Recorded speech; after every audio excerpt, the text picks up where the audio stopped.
Señores auditores de Radio Portales, retomamos nuestro segundo segmento hoy 3 de agosto y estoy con mi compañero Eduardo Troncoso y quien les habla Neil Ruiz. Nuevamente estamos acá, estamos esperando a un invitado que tenemos hoy, así que por mientras y también estamos esperando a George que nos iba a acompañar, George, en este segundo segmento. Así que bueno, estamos ahí a la espera de ambos. Sí, Eduardo, ibas a decir algo. Sí, hola, Neil. Bueno, la semana pasada algo hablamos de este tema de la reforma constitucional que está en proceso, ¿verdad? Que vamos a votar todos el próximo 4 de septiembre, en un mes más, y un mes y un día más. Y uno de los temas bastante interesantes de esta reforma es el aspecto educacional. Así que en este tema que yo lo he venido estudiando por razones ajenas a este programa, yo soy, como tú sabes, aparte participo en una corporación de cultura católica que tiene, entre otras cosas, es sostenedora de un colegio, pero además tiene una preocupación por la cultura en general. Y la educación es una forma, y quizás la forma más importante y más contundente de crear cultura. Entonces es un tema que nos pega directamente, que tenemos que estar muy pendientes. Así que dentro de las muchas gestiones que hemos hecho y hemos descubierto, nos acercamos como corporación a esta Fundación Acción Educar.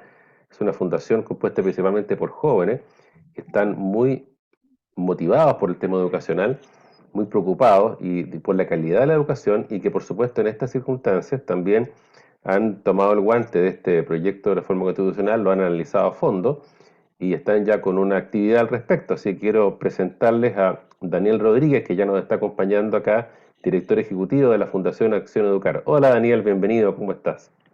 Hola Eduardo, Neil, muchas gracias por el espacio. Bienvenido. Cuéntanos Daniel, ¿cuándo nació la Fundación y cuál ha sido su principal actividad desde entonces? A ver, Acción Educar nació a principios del segundo gobierno de la presidenta Bachelet, más o menos en esa época.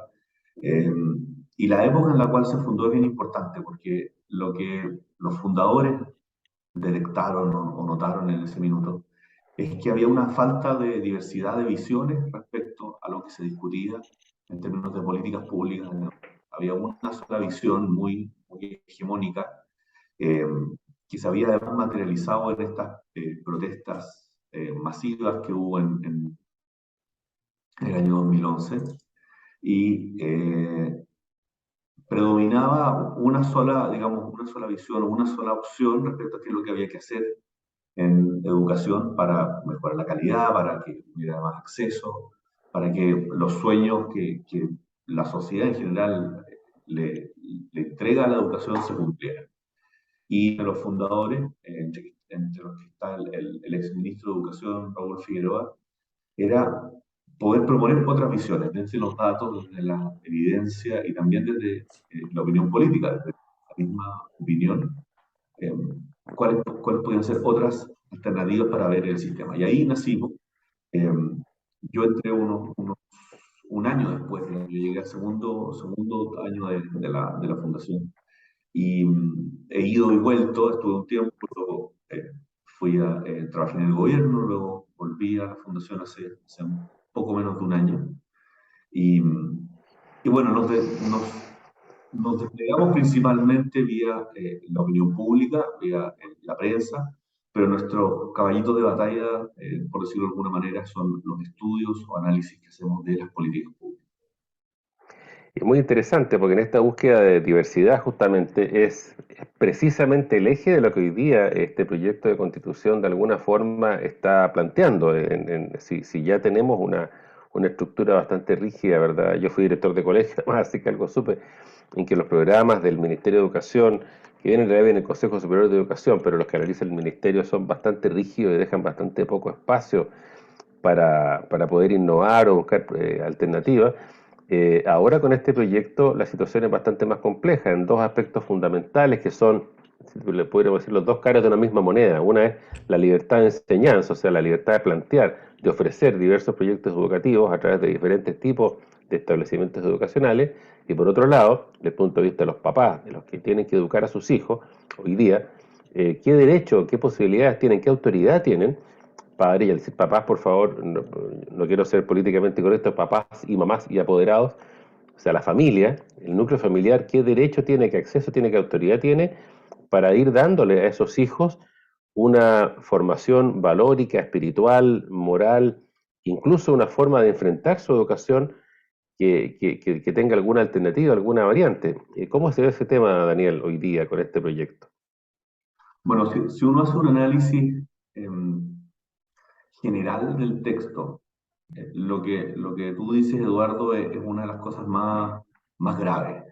Lo que uno observa, no si ve artículo por artículo, sino si ve el conjunto de las normas de educación, uno nota o nosotros lo hemos llamado una transferencia o un traspaso de poder desde las familias, desde los individuos también, desde los estudiantes, a el Estado. Es una decisión explícita, no es algo que hayan escondido de alguna manera, sino es un objetivo del proyecto de nueva constitución, que es que espacios donde hoy día los padres y las personas son soberanas de tomar decisiones, ahora al menos las comparten, o en realidad más bien ya las pierden, y son traspasadas al Estado, al órgano estatal, que puede ser de distintas formas, digamos, puede ser comisiones, comités, organizaciones, sistemas, en el fondo son distintas las estrategias, pero finalmente es el Estado el que va a tomar ciertas decisiones y ciertas prerrogativas que antes eran de la familia. Y se me van a decir, bueno, pero ¿dónde dice eso? Que es típica discusión que uno tiene cuando habla de la Constitución. ¿Dónde dice eso? Bueno, lo dice cuando reemplaza el derecho y deber preferente de los padres de educar a sus hijos por eh, el derecho a elegir un colegio, que obviamente es algo es una parte muy marginal de lo que es educar a un hijo, elegir el colegio. Y además el deber de los padres desaparece. No está el deber de los padres de educar a sus hijos, eso no está. Y lo que sí está es el deber ineludible del Estado de hacerse cargo de la educación. Entonces es bastante claro que como la clave de interpretación que tú estás dando, Eduardo, es, a nuestro modo de ver, una de las que más se acerca a entender qué es lo que sus autores querían. Que es importante, una cosa que fue un poco discutida hace unas semanas, pero es importante recordar, uno no puede separar los autores y la intención de los autores del texto. Evidentemente, una vez que un texto se ha aplicado 20 años, 30 años o 10 años, claro, se distancia, digamos, de sus autores. Pero hoy día es imposible interpretar el texto sin hacer referencia a sus autores. Y sus autores buscaban expresamente esto, era un objetivo.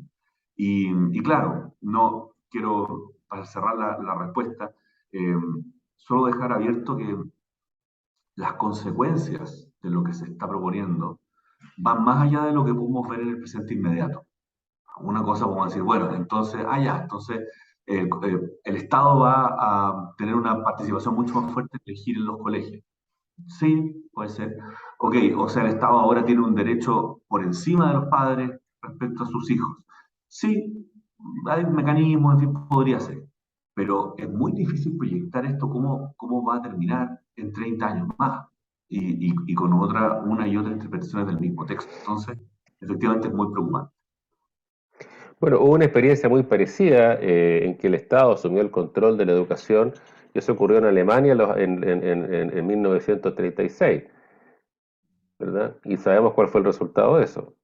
Bueno, es interesante lo que dices, Eduardo, porque efectivamente ese cuesta mucho explicarlo, ¿no? Ese es el origen de la consagración de la libertad de enseñanza y el derecho preferente a los padres como un derecho humano. Y esto es muy importante. La libertad de enseñanza y el derecho, la libertad de enseñanza y el derecho preferente a los padres son derechos de minorías. Fueron pensados siempre como derechos de minorías. ¿Para qué? Para evitar que si es que el Estado era tomado por algún movimiento autoritario, hubiese la posibilidad siempre de resistir mediante la educación en el fondo, la tiranía, para decirlo en simple.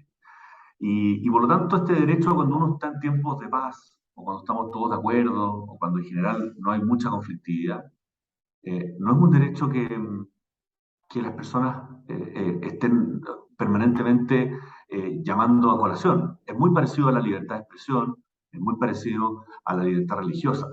Cuando las sociedades van bien, no hay problema. Cuando florece la sociedad no hay problema, pero cuando la sociedad entra en conflicto, y en conflicto abierto, y empiezan a aparecer pulsiones autoritarias o movimientos en los cuales hay una virulencia en el debate público, son estas libertades efectivamente las que sirven para evitar la tiranía. Y efectivamente se basan en la experiencia del Estado alemán. Y claro, cuando hoy día uno dice eso, te dicen, oye, pero qué exageración, ¿de qué estamos hablando? Si estés comparando Chile con los nazis. No, no, para nada. Pero la garantía sigue siendo importante en cualquier contexto. Bueno, hay otras comparaciones hoy día que salieron al aire a raíz del tema de marcar las casas, pero no tiene que ver con la educación, pero sí hay razones No, pero fundadas para absolutamente. poder hacer la comparación. Es que a eso me refiero, Eduardo, lo que ocurrió con el conocido Díaz del Río, lo que ocurre con esta idea de marcar las casas. Yo los invito a leer un libro que justamente retomé hace un tiempo que se llama ¿Cómo mueren las democracias? Y en ese libro se explica muy claramente que la muerte de las democracias no es de un día para otro, es progresivo, lento, y se empieza a identificar en este tipo de cosas. Entonces, como estos valores, como estos derechos y principios son tan relevantes para proteger la democracia de sus propios excesos, es muy importante que en una constitución queden muy bien y limpiamente garantizados. Y eso es lo que a veces no se entiende, como que dicen, bueno, pero están tratados internacionales. ¿Quién va a andar prohibiendo abrir un colegio? Estás exagerando. Hoy día probablemente sí, pueda sonar exagerado, pero la Constitución es una carta de triunfo, es una especie de seguro de vida, en el cual, al igual que un seguro de vida, alguien que toma un seguro de vida no necesariamente está pensando que se va a morir mañana, o que tiene una enfermedad terminal. De hecho, si tiene una enfermedad terminal es difícil tomar un seguro. Lo está pensando en caso de que ocurra. Esto es lo mismo. Estamos protegiendo la diversidad de la sociedad, protegiendo el derecho de los papás a transmitir su fe, su cultura, su visión del mundo a sus hijos. Estamos protegiéndonos de un Estado que podría tornarse en cualquier minuto totalitario o autoritario a lo menos, y empezar a utilizar el sistema educativo para sus propios fines y objetivos. Estamos exigiendo esa protección, esa garantía, ese seguro de vida. Sí, Daniel, al respecto de eso, entre nuestros auditores, a quienes mandamos un saludo nuevamente, tenemos probablemente, me imagino, a muchos apoderados, padres y apoderados de colegios particulares subvencionados, o a personas que, en el caso como de la edad mía, que tienen nietos en colegios particulares subvencionados. ¿Qué pasa con estos colegios en este proyecto? A ver, lo primero es que el tratamiento que le da el borrador de norma constitucional a los colegios particulares subvencionados es el silencio, es la ausencia. No están, no aparecen, no se mencionan. Si uno lo piensa, seamos bien justos, si uno lo ve de mirada más positiva posible, uno puede decir, eh, hay espacios en los cuales uno podría decir que, porque dice los colegios reconocidos por el Estado, y entonces ahí uno podría decir, ah, esos son los particulares subvencionados. Es una adivinanza, o sea, estamos tratando de suponer lo mejor posible del texto, pero es apenas una mención en la cual se dice que el Sistema Nacional de Educación va a incluir colegios, otros colegios que no son los estatales. Pero lo que es evidente es que no hay mención, no hay garantía, no aparecen. En la peor versión del argumento, uno podría decir, este silencio que no existe significa que no van a seguir existiendo, y el objetivo es hacerlos desaparecer. En concreto, el texto no hace desaparecer a los colegios particulares subvencionados, simplemente los omite, los hace invisibles. Evidentemente, de nuevo, si volvemos a la idea de la Constitución como una garantía, un seguro de vida, es muy complicado que en la póliza del seguro de vida algo no esté mencionado, porque una vez que ocurra y uno vaya a cobrar esa póliza, te van a decir, pero es que eso no dice. Efectivamente, es el mismo problema. Aquí, en general, las personas que defienden el texto le piden a los lectores un acto de fe, de confiar, de que a pesar de que los colegios particulares subvencionados no están mencionados, van a seguir existiendo y van a seguir siendo reconocidos. Eso no es 100% cierto, eso no es una certeza, es un acto de fe. Ahora, yendo más a lo concreto, a los impactos reales, digamos, es muy poco probable porque no sería, yo creo que es técnicamente imposible, no es factible, digamos, eliminar los colegios particulares subvencionados de un día para otro. Con este texto eso se vuelve posible y de hecho fácil, porque si tú quisieras eliminar los colegios particulares subvencionados con la Constitución vigente, tú necesitarías 2/3 de la Cámara de Diputados, 2/3 del Senado y pasar por el Tribunal Constitucional. De hecho, lo que tendrías que hacer es básicamente modificar la Constitución. En el nuevo texto, si tú quisieras eliminar de un día para otro los colegios particulares subvencionados, bastaría la mayoría de 1/3 de los diputados. Estamos hablando de 25 personas. Entonces pasamos de 2/3 de 2 cámaras a 25 personas.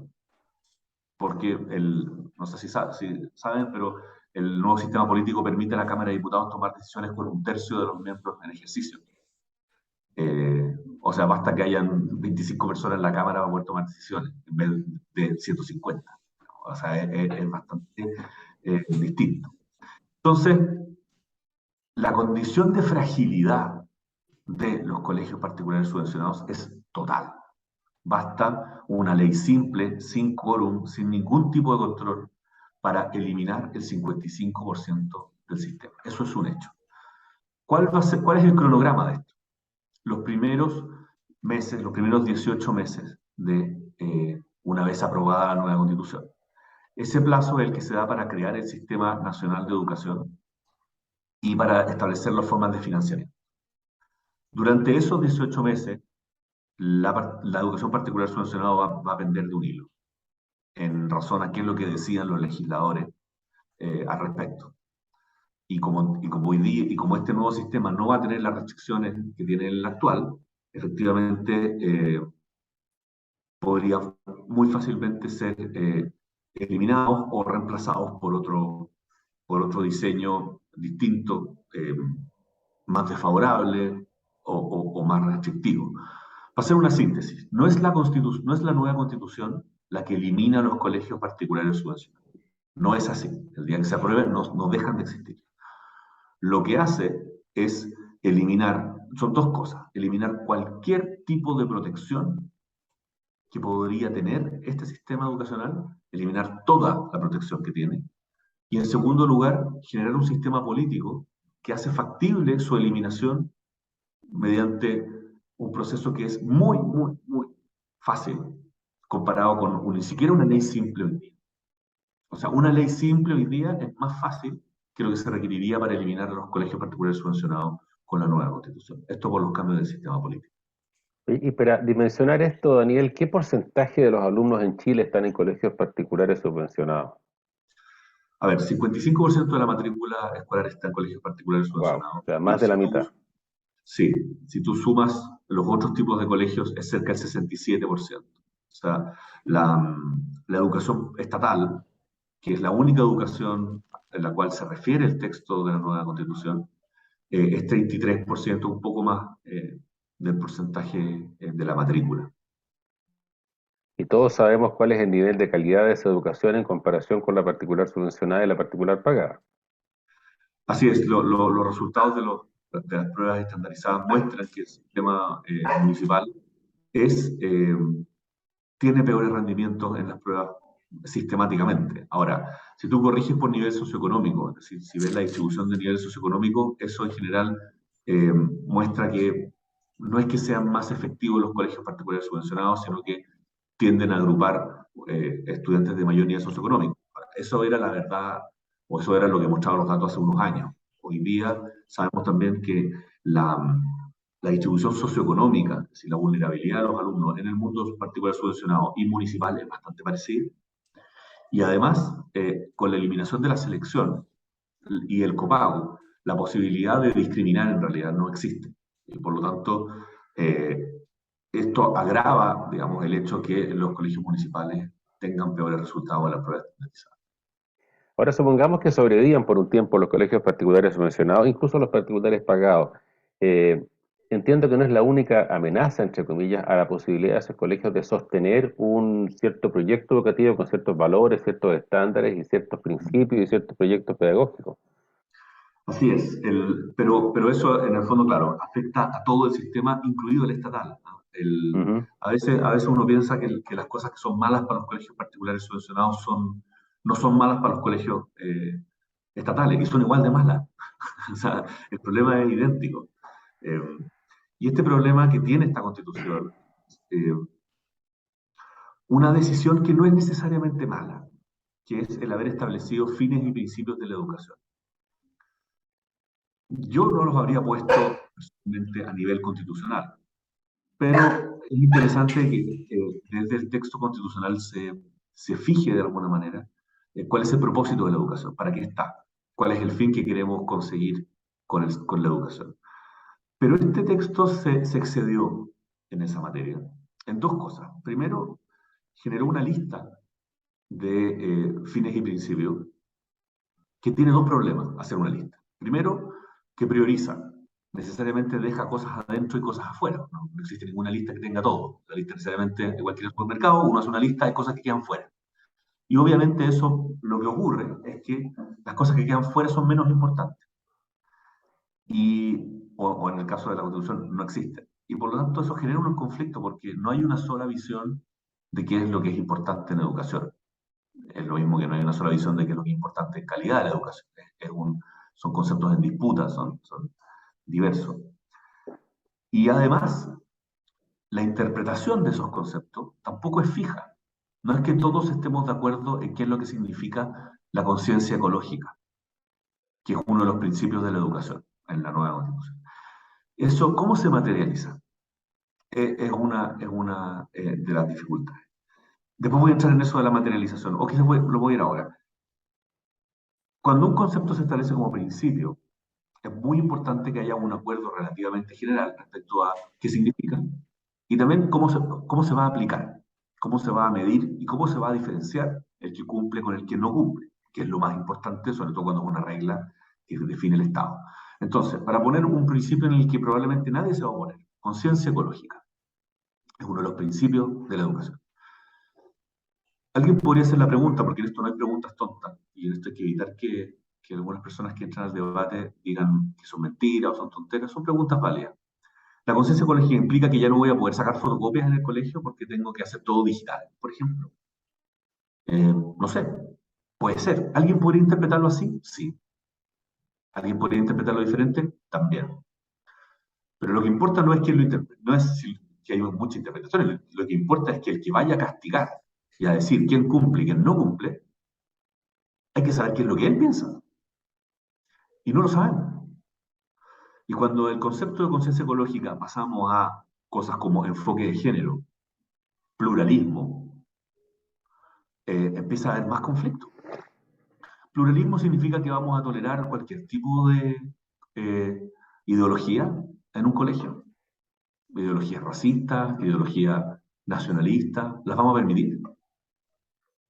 Y si toma el control del Estado un gobierno de ultraderecha, un gobierno de ultraderecha europea, con ideas de supremacismo étnico, ¿vamos a aceptar eso? ¿Quién va a interpretar quién cumple con la tolerancia o en este caso lo que se llama el pluralismo y quién no cumple? Entonces ahí empiezan, digamos, problemas graves asociados a establecer estos principios. Y como les decía al principio, esto afecta tanto a la educación estatal como a la particular subvencionada. Los colegios estatales no están libres de esto. De hecho, están mucho más sometidos a esto que los colegios particulares subvencionados.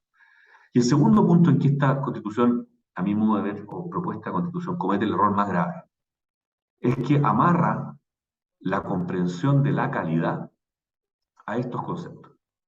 Y lo dice textualmente, lo puedo buscar aquí para leérselo eh, tal cual. Es el número 5 del artículo 35. Dice, la educación se orienta hacia la calidad, hasta ahí perfecto, entendida como el cumplimiento de sus fines y principios. La ley establecerá la forma en que estos fines y principios deberán materializarse, en condiciones de equidad en las instituciones educativas y en los procesos de enseñanza. ¿Qué nos dice eso? Que los principios van a llegar a la enseñanza. O sea, no es solamente principios generales que rigen, bueno, los principios llegan a la enseñanza.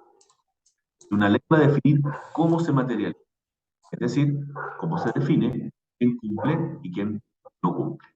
Y la calidad no es un concepto ahora líquido o diverso en el cual distintas personas pueden opinar que calidad es distinto. Para mí calidad es mayor deporte, para mí calidad es una formación valórica, para mí calidad es una formación fuerte en matemática y lenguaje, y calidad es formación en arte. No, calidad ahora se define por el cumplimiento de estos principios. Y quien cumple y no cumple lo define el Estado. Lo deja amarrado a nivel constitucional.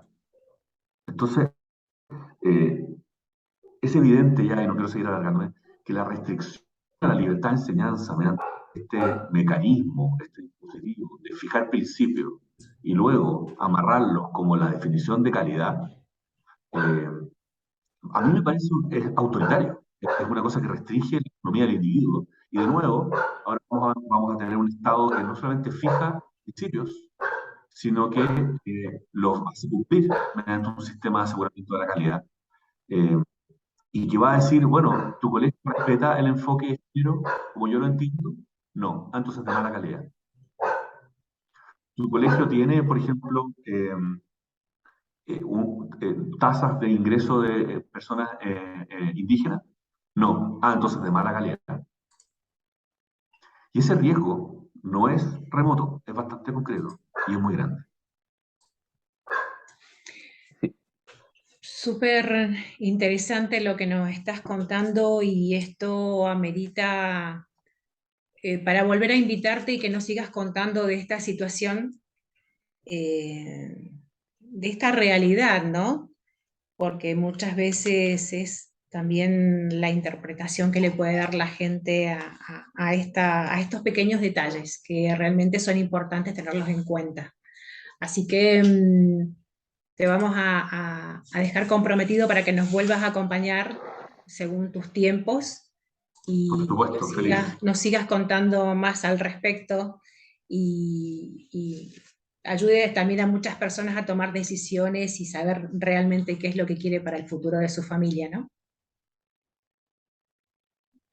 Y es importante que para nuestros Sí, auditores feliz de acompañarnos de nuevo.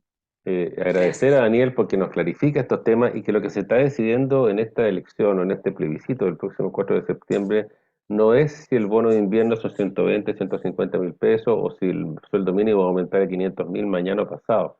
Son temas muy trascendentes que parecen que estuvieran en las altas esferas, pero al final del día afectan directamente a nuestras vidas y no solamente a las nuestras, a nuestros hijos y nuestros nietos. Entonces hay que ser súper responsable. No me gusta el hay que, debemos ser súper responsables, cada uno de nosotros, hacer este esfuerzo de escuchar a personas que han hecho el esfuerzo intenso, como Daniel y su fundación, y a otras personas que también han estudiado este tema, e irse a los fundamentos, no quedarse en el discurso, no quedarse en el adorno, no quedarse en el eslogan, ¿verdad? En que si esta es la Constitución de Cuatro Generales, o si esta es la Constitución de los Derechos Sociales, ¿qué que nos ofrece, qué nos impide, qué nos permite, qué nos da? Y lo que nos da no es gratis. Cualquier cosa que nos dé una ley tiene que ser pagado. Y quienes pagan somos nosotros. Aquí el Estado no fabrica plata. El dinero lo fabrican las personas que trabajan. Entonces, yo quiero agradecer a Daniel. Eduardo, Sí, Eduardo, por perdón, favor. es que lo que acabas de decir me obliga a eh, tomarme una licencia y aprovechar de contarle y a usar de su confianza para contarles que nosotros en Acción Educar estamos impulsando una campaña informativa que justamente se basa en lo que tú estás diciendo. De hecho, se llama Nadie me lo contó. El objetivo es que las personas puedan informarse directamente respecto a qué es lo que la nueva Constitución propone en materia de educación. Y se llama Nadie me lo contó. Está en nuestro sitio web www.accioneducar.cl. Ahí van a poder acceder directamente al sitio Nadie me lo contó, donde está muy detallado para que cualquier persona pueda entender qué fue lo que pasó, el proceso constitucional, cuáles son los riesgos, qué es lo que está en riesgo y bueno, y que conozca varios testimonios. Tenemos testimonios de apoderados, dirigentes también, y vamos a tener pronto arriba testimonios de profesores y sostenedores que nos cuentan su interpretación del texto, lo que ellos están viendo. Y también tenemos infografías y otros materiales interesantes en los cuales resulta muy fácil comparar qué es lo que perdemos, qué es lo que ganamos, cuáles son lo que está en juego, y de una manera fácil. Obviamente no es propaganda, está pensado para ser analítico, hay que leerlo, hay que interiorizarse, pero está bien explicado, bien fácil. Invitamos a todos los auditores y también a ustedes, por supuesto, a consultar este sitio y a apoyarnos en esta campaña informativa, en la que queremos que las personas puedan tomar la decisión del plebiscito lo más informada posible. Muchísimas gracias, Eduardo. Daniel, vamos a repetir el sitio www.accioneducar.cl. ¿Está bien así? Así es, www.accioneducar.cl, y ahí está el sitio de la campaña, justo aparece el título. Bien, los invitamos a visitar el sitio e informarse. Yo me voy despidiendo y nos encontramos el próximo miércoles. Excelente resto de semana y a cuidarse. Eduardo, chau, Muchas chau, gracias, chau, un Daniel. abrazo, nos vemos el miércoles, gracias Chao. Daniel, Muchas y gracias. a seguir cuidándose y a pasar agosto los más viejitos como yo. Gracias, hasta luego. Chau, chau. Chao, chao.